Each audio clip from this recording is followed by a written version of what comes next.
एक लंबा इंतजार के बाद आखिरकार आप सब लोगों को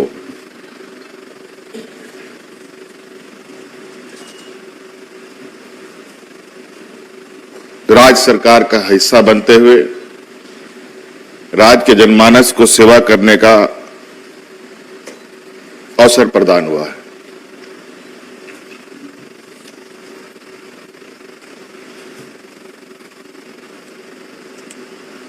आप लोग राज्य में हो रहे नियुक्तियों के विषय में बहुत भली भांति जानते हैं और आप लोगों ने इसको बहुत करीब से महसूस भी किया है, एहसास भी किया है।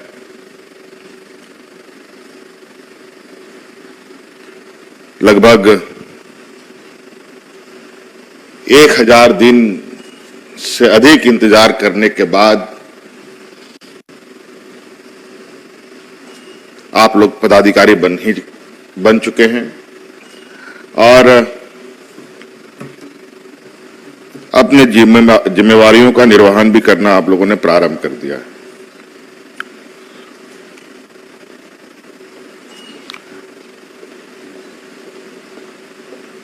और मुझे लगता है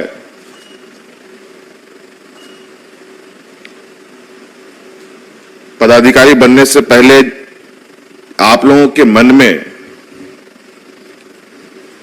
कितने सवालें रही होंगी, किस तरीके के मानसिक स्थिति से आप गुजरे होंगे,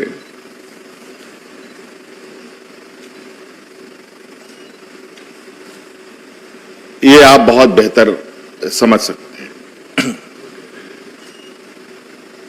इन 1000 दिन के बाद जब आप पदाधिकारी बन ही गए हैं, तब इस बात को एहसास भी जरूर होना चाहिए कि आप जिस जगह पर पहुंचने के लिए, जिस पद पर आसीन होने के लिए इतनी मेहनतें आपने की हैं और कितनी उतार चढ़ाव आपने देखे हैं, तो आप समझ सकते हैं कि इस राज्य के जो आम नागरिक हैं, विशेषकर जो ग्रामीण क्षेत्र के लोग हैं, वो कितने मुसीबतों से जूझते होंगे।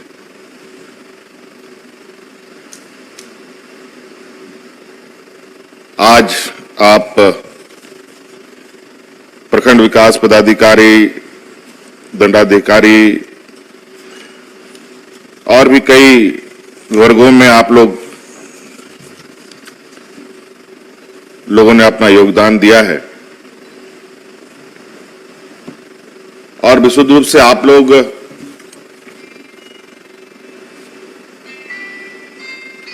इस राज्य के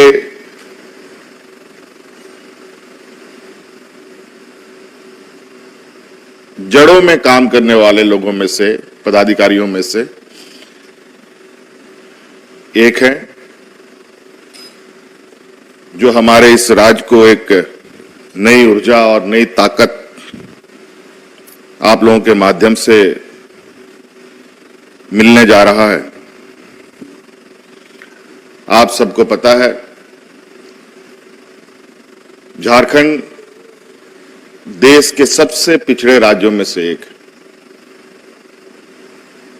यहां गरीबों की संख्या बहुत अधिक है, किसानों की संख्या बहुत अधिक है, मजदूरों की संख्या बहुत अधिक है और कई समस्याओं से ग्रसित लोगों का, महिलाओं की एक बड़ी लंबी फहरिस्त खड़ी है।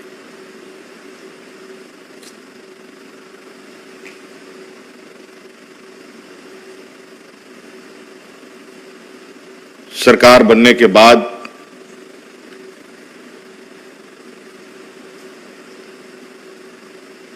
ठीक से हम लोगों ने कार्यभार संभाला भी नहीं था।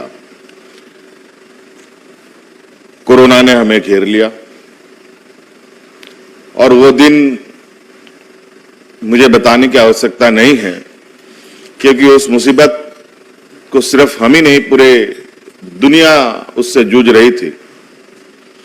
लेकिन उस हालात में भी झारखंड प्रदेश के अंदर जो गतिविधियां हुई हैं,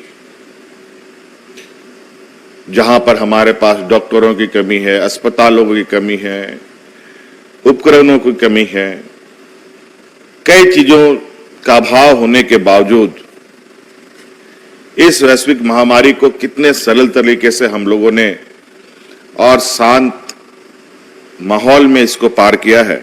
मुझे लगा कि ये भी इस राज्य के लिए एक बहुत बड़ा चुनौती दिन को हम लोगों ने पार किया है।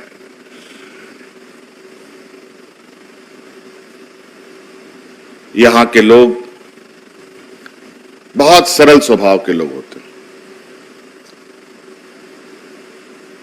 और बहुत ही शाही नेचर के भी लोग होते हैं। हमारा राज्य लगभग हमारे 5 प्रमंडलों में बटा है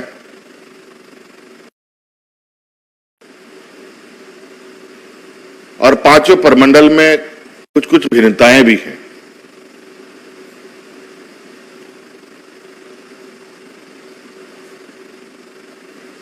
आदिवासी, दलित, पिछड़ा, अल्पसंख्यक बहुल राज्य है और इन वर्गों के बारे में भी मुझे बताने की आवश्यकता नहीं है। और जिस प्रकार से इन वर्गों के प्रति हमेशा से एक वर्गों के ऊपर कुठाराघात होता रहा है, इसी का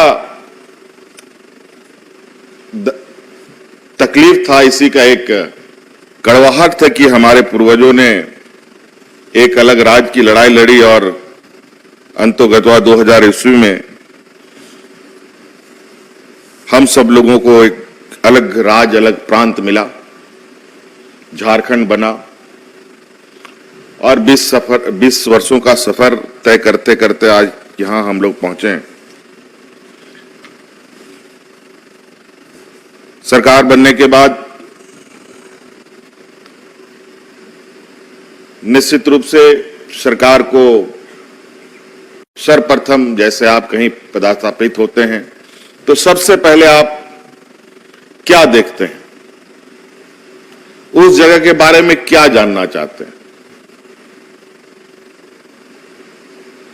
उसी प्रकार सरकार जब बनती है तो सरकार भी राज्य के समग्र विकास और राज्य के हर दिशा में और हर दिशा के लिए, हर लोगों के लिए एक कार्य योजना के साथ आगे बढ़ती है।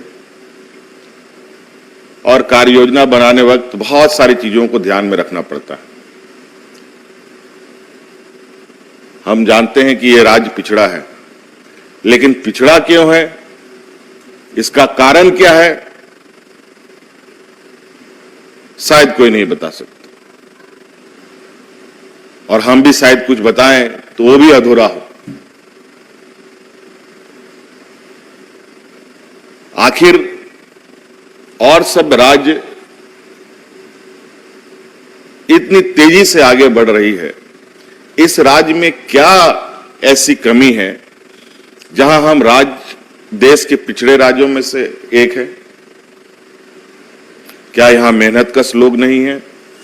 क्या यहां पढ़े लिखे नौजवान नहीं हैं? क्या हमारे पास आर्थिक संसाधन जुटाने की क्षमता नहीं है? क्या है?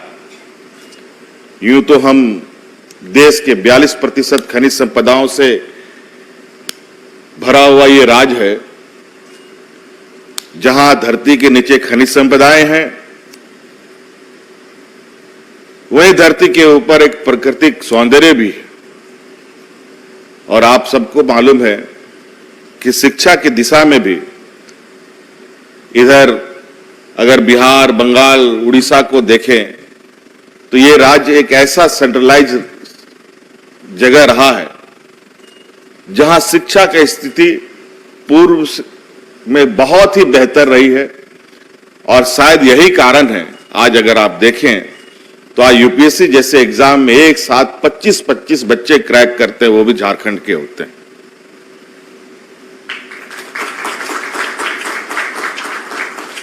क्यों और कोई दूसरा राज्य ये नहीं कर पाया, वहां के बच्चे नहीं कर पाए? तो मुझे नहीं लगता कि यहां पर यहां के नौजवानों पर इन लोगों की शिक्षा दीक्षा में कोई कमी है। आप छोड़िए शिक्षा की दिशा में भी, जो अनपढ़, जो कम पढ़े लिखे हैं, शायद नहीं भी पढ़े लिखे हैं, उन लोगों ने भी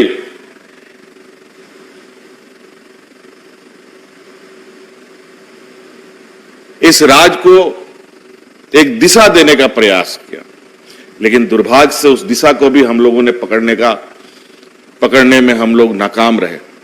आज खेल की जगत में देख लीजिए, आज इस राज्य में, इस राज्य के खिलाड़ियों को देख लीजिए, तीरंदाजी से लेकर के, हॉकी से लेकर के क्रिकेट तक,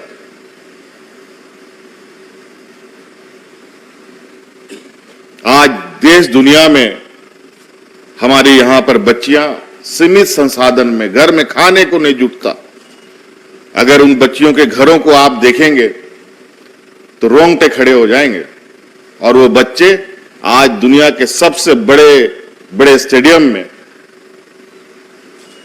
अपना हुनर लोगों को दिखा रहे हैं, देश दुनिया को दिखा रहे हैं। तो शायद हम लोगों ने उस दिशा में भी पहल नहीं किया, लेकिन अब इन सभी को एक तरीके से हम लोग, कहा जाए कि हर कड़ी को एक साथ जोड़ने का हम लोग प्रयास कर रहे हैं। और आज इसी का नतीजा है कि जहां 1000 दिन लगते थे जेपीएससी के रिजल्ट निकालने में, आज हम लोग 250 दिनों में रिजल्ट निकाल के बच्चों को नियुक्ति पत्र देने का काम कर रहे हैं। अभी परसों ही हम लोगों ने लगभग 100 बच्चों को विधि प्रयोगशाला में नियुक्ति पत्र दिया। उससे कुछ दिन पहले हम लोगों ने जेपीएससी के द्वारा ही निकाला गया रिजल्ट का परिणाम के साथ साथ उनको भी नियुक्ति पत्र दिए। तो ऐसी ये सिलसिला अब मैं समझता हूं कि राज्य विकास करने के पीछे रीजन ये रहता है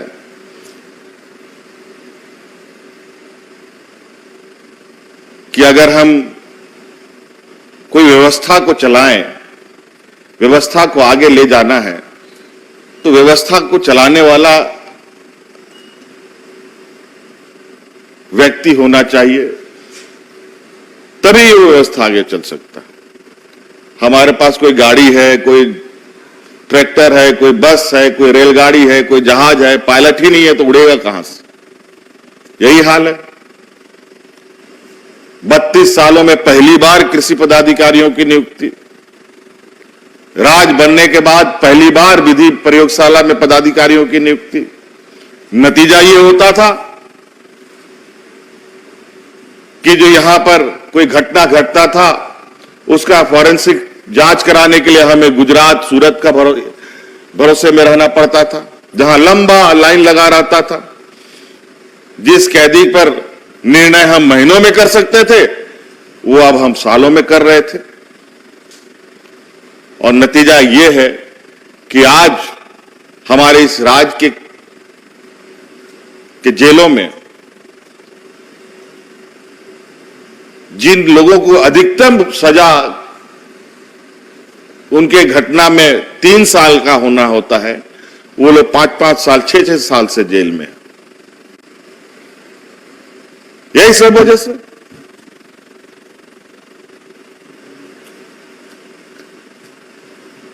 आज किसानों को बेहतर उपज के लिए नए नए तकनीक का उपयोग हो रहा है, लेकिन पदाधिकारी नहीं, बेचारे भगवान भरोसे वही परंपरागत व्यवस्था के माध्यम से जितना सक रहे हैं चल रहे हैं।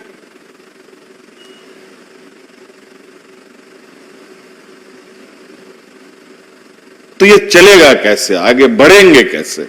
ऐसे नहीं बढ़ सकते।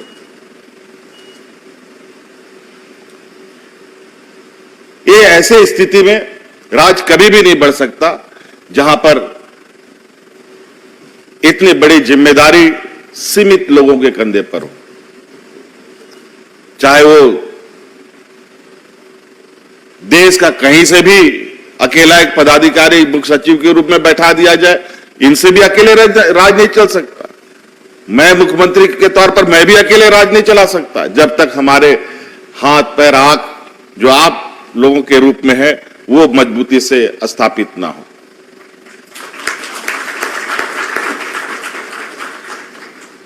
इसीलिए आज आप लोगों को यहां आप लोगों के समक्ष मैं यही कहना चाहूंगा कि ये राज्य और सब राज्यों से बिल्कुल अलग है। राज्य तो अलग है ही, साथ में राज्य के अंदर भी अलग अलग चीजें हैं। हमने पहले भी कहा ये 5 प्रमंडलों का राज्य, ये राज्य के अंदर में भी 5 राज्य है।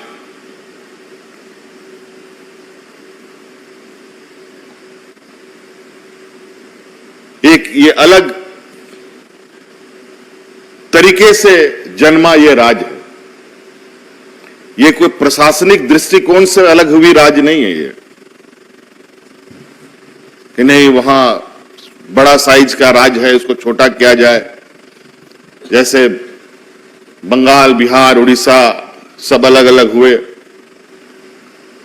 कई राज्य अपने भाषा के आधार पर अलग हुआ, कोई अपने भौगोलिक क्षेत्रफल के आधार पर अलग हुआ, लेकिन ये राज्य ना अपना भौगोलिक क्षेत्र की वजह से अलग हुआ, ना भाषा की वजह से अलग हुआ। ये राज्य दुख, तकलीफ और शोषण के विरुद्ध जन्मा ये राज्य है। मतलब यहां के गरीबों ने, यहां के मजदूरों ने, किसानों ने लड़कर इस राज्य को अस्तित्व दिया है। और वो लोग पढ़े लिखे नहीं थे इतने,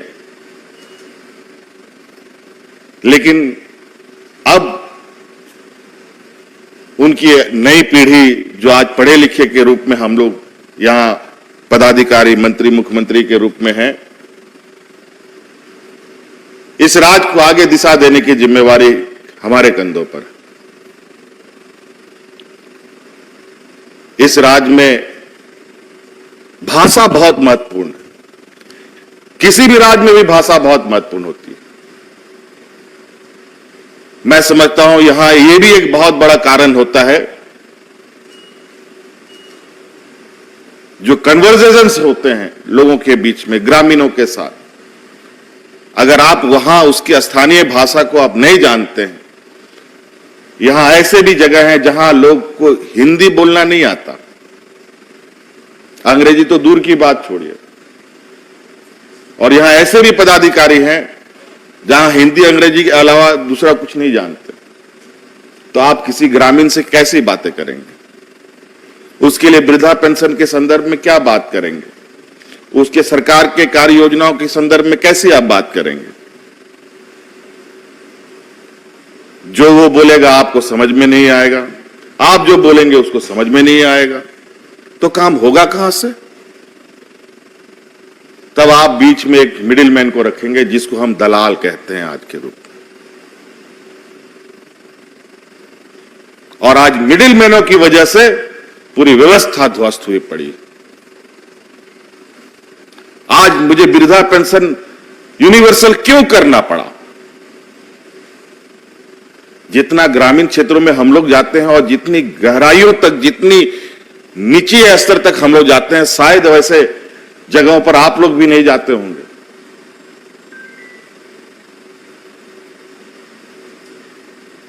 हमने कई बार यह महसूस किया कि कई वृद्धजन अपना 1000 रुपया वृद्धा पेंशन का कार्ड बनवाने के लिए पता नहीं कितने दलालों के बीच में वो फंस चुका होता है। 1000 रुपए पाने के लिए 20-20 हजार, 25-25 हजार लोगों से ठग लिए। किसी को इसको 500 रुपया दे दिया, उसको 1000 रुपया दे दिया, उसको 200 रुपया दे दिया, करते करते करते करते बेचारा 5 साल 10 साल तक देता रहा, उसको वृद्धा पेंशन सेंक्शन नहीं हुआ। तो आप अंदाजा लगा सकते हैं वो एक व्यक्ति ने कितने लोग इसका शिकार हुए होंगे।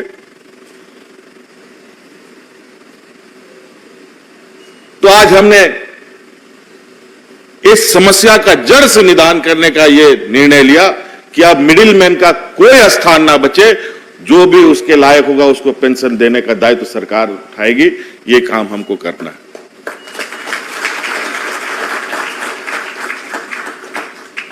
अब मिडिल मैन की क्या जरूरत है?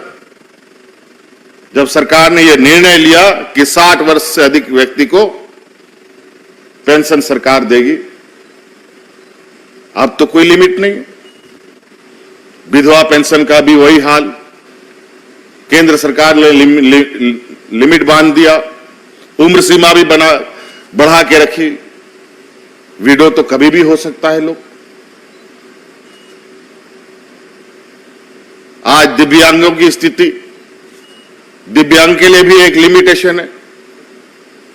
कैसे लोगों को हम लोग मदद पहुंचा पाए, बड़ा मुश्किल।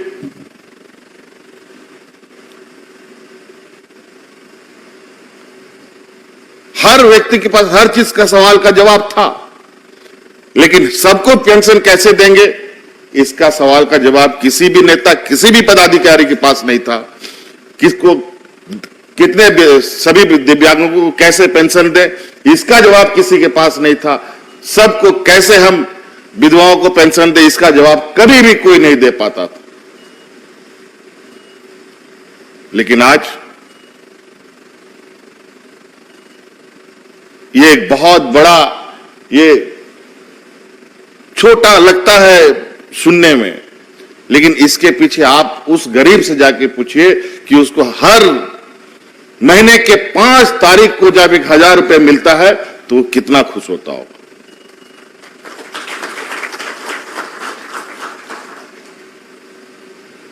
तो सरकार की संवेदनाएं हैं इस राज्य के गरीब लोगों के प्रति।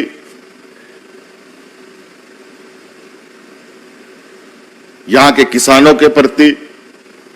बहुत सारे आप लोग वीडियो सीओ बन रहे हैं, आप लोग जड़ों में काम करने वाले लोग। अगर हमारा जड़ मजबूत होगा तो निश्चित रूप से कोई भी आंधी तूफान, आपको नहीं मालूम होगा कि कोरोना के नोटबंदी का जो वक्त का दौर था, कई राज्य में नोटबंदी ने काफी बुरा तरीके से प्रभाव डाला। कम से कम इन पिछड़े राज्यों के लिए तो बिल्कुल अभिशाप जैसा था। अभी भी ठीक से उभरा है कि नहीं उभरा है, यह भी कह पाना बड़ा मुश्किल है। लेकिन जो डेवलप स्टेट्स हैं, उनको इससे बहुत ज्यादा प्रभाव नहीं पड़ा।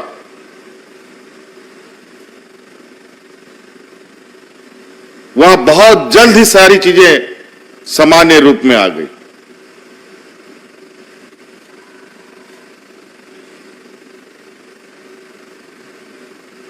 तो कई ऐसे निर्णय आते हैं, जो संभ्रांत लोग हैं उनको तो बहुत ज्यादा फर्क नहीं पड़ता। कोई भी निर्णय सरकार का, चाहे वो राज्य सरकार हो, केंद्र सरकार हो, जिला परिषद हो, नगर पालिका हो, उन सब का निर्णय गरीब, मजदूर, किसान, ऐसे लोगों को सबसे ज्यादा प्रभावित करता है। महंगाई आसमान छू रहा है। पेट्रोल डीजल का दाम आप लोगों ने सुना किस तरीके से बढ़ा। कई राज्यों ने अपने अपने तरीके से राज्य के लोगों को मदद पहुंचाने का निर्णय लिया। तो हमने भी निर्णय लिया। तो हमने निर्णय ऐसा लिया कि जो जरूरतमंद हो उसी को फायदा हो, जिसको जरूरत थोड़ा बहुत चल सकता है उसको चलाया जा सकता है। अभी इसीलिए जितना भी बीपीएल धारी लोग हैं सबको प्रति लीटर 25 रुपया का हम लोगों ने सब्सिडी दिया था।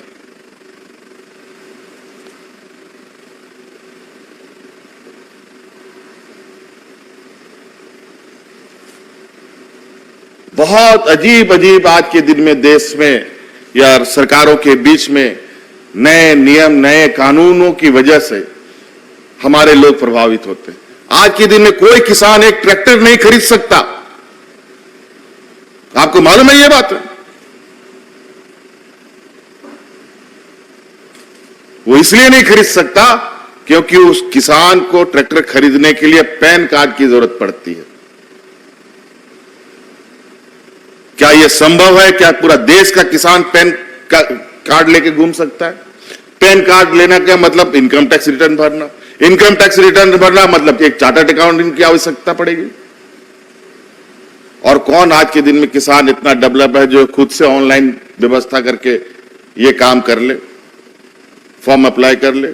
यहां तो जाति प्रमाण पत्र, मृत्यु प्रमाण पत्र बनाने में वो तबाह रहता है। बैंक कहता है कि 2 लाख रुपए से अधिक जमा करेंगे तो पैन कार्ड पहले दिखाओ। और दूसरी तरफ सरकार ने कृषि उत्पादन को हम लोगों ने टैक्स फ्री कर रखा है।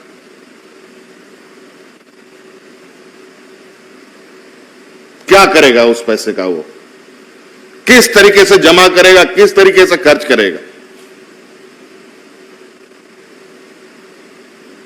इन सभी चीजों को आपकी जिम्मेवारी सिर्फ एक ब्लॉक स्तर के पदाधिकारी का ही नहीं बल्कि एक रिसर्च इंस्टीट्यूट की तरह भी आप लोगों को काम करना पड़ेगा कि उस क्षेत्र में किस तरीके से अपनी इस व्यवस्था को सक्सेसफुली इंप्लीमेंट करेंगे। वो आपको अपने अपने तरीके से भी कहीं कहीं एसओपी बनाने पड़ेंगे। थोपने से काम नहीं चलेगा। और कमोवेश आज तक जबरदस्ती थोपने के वजह से ही चीजें चरमरा जाती हैं। हर राज्य का, हर व्यक्ति का, हर क्षेत्र का अलग अलग उसका उपयोगिता है।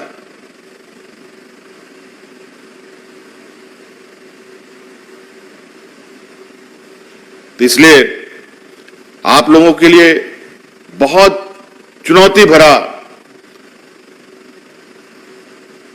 पद है आपके लिए। आप लोग ब्लॉक कार्यालय में पदस्थापित हैं, मतलब उस ब्लॉक के आप डीसी, एसपी, मालिक आप ही है।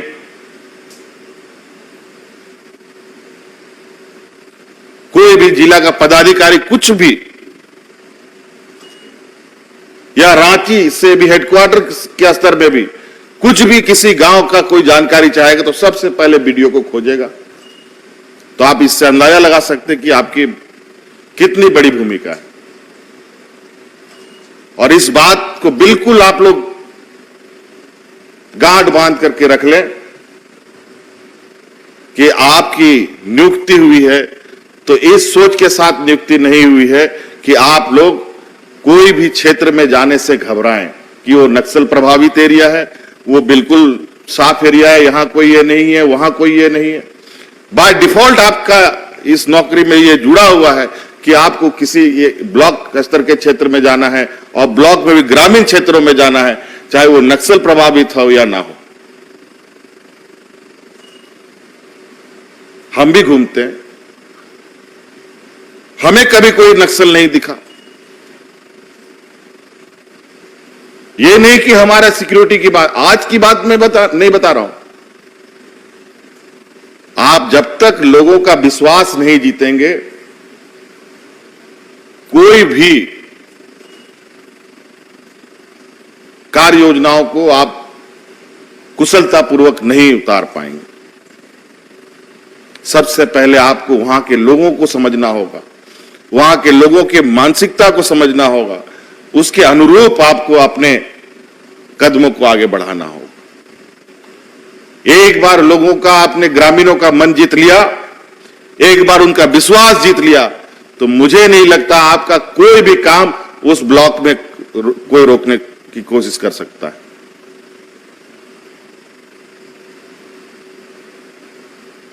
इसीलिए मेरा यह बिल्कुल प्रयास है कि हम ग्रामीण क्षेत्र को मजबूत करें। सर्वप्रथम ग्रामीण क्षेत्र मजबूत होगा तो स्वाभाविक रूप से पंचायतें मजबूत होंगी, पंचायत मजबूत होगा, स्वाभाविक रूप से ब्लॉक मजबूत होगा, ब्लॉक मजबूत होगा तो जिला भी मजबूत होगा, राज्य भी मजबूत होगा। फिर कोई तूफान आए, आंधी आए, कोई डिजास्टर हो, कोई दिक्कत नहीं।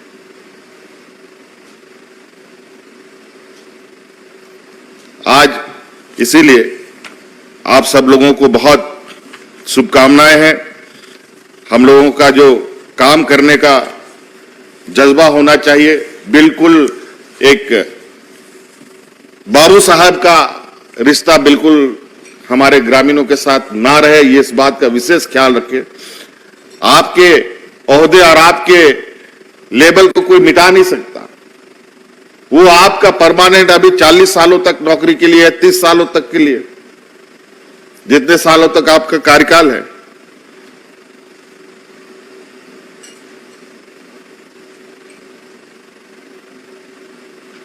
बहुत लोग कई चीजों के लिए, मैं तो कई पदाधिकारी का नाम जानता हूं जो हमारे जहन में है, कुछ गिने चुने, जहां जहां लोगों ने काम किया वहां उन लोगों ने अपना छाप भी छोड़ा। आज भी कई ग्रामीण क्षेत्रों में जाता हूं तो वो बोलते हैं फलना पदाधिकारी थे, वो बहुत अच्छा काम करते थे। मैं ये उम्मीद नहीं, पूरा भरोसा रखता हूं कि आप लोग भी कहीं पर भी काम करेंगे वहां पर आप लोग भी अपना छाप छोड़ के जाएंगे।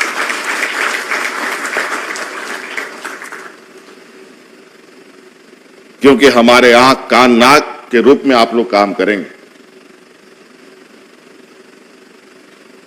आप लोगों का इंफॉर्मेशन, आप लोगों की कार्यशाला, आप लोग का सही और गलत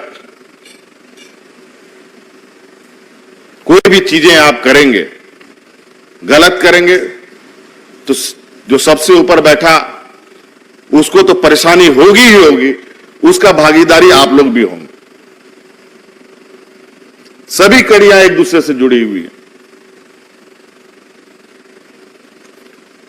इस वजह से अभी आप लोगों का शुरुआती ये दौर है।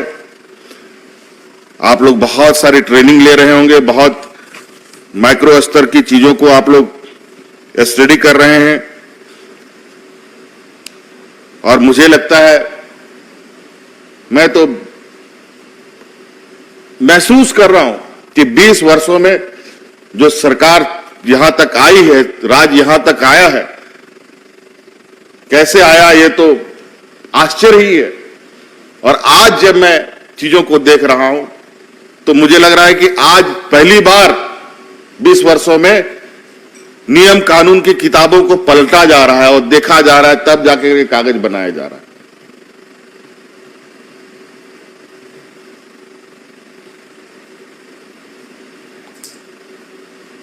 तो इसलिए, और मुख्य सचिव जी ने बहुत स्पष्ट रूप से भी कहा है, गरीबों को और जरूरतमंदों के लिए काम करना पहली प्राथमिकता है। आप लोग 2016 से जद्दोजहद कर रहे हैं और आप लोगों के को पदाधिकारी बनाने के में मुझे भी बीच में थोड़ा सा प्रयास करने का मौका मिला। संयोग से वो वक्त बहुत छोटा था, हम लोगों ने समस्याएं का समाधान करने में नाकाम रहे, लेकिन लगता है संयोग कि आप लोगों को भी हमारे साथ ही चलना था। इस वजह से 2020 में आप लोग पदाधिकारी बने हैं और मैं इसी आशा उम्मीद के साथ अपनी बातों को करेंगे कि ये संयोग ही है। और मुख्य सचिव जी ने कहा कि आप लोगों के ऊपर जो भगवान की कृपा है, इस बात को भी आपको मानना पड़ेगा कि और भी दक्ष लोग हैं इस पदाधिकारी बनने के लायक, लेकिन आपको मौका मिला क्योंकि आपकी किस्मत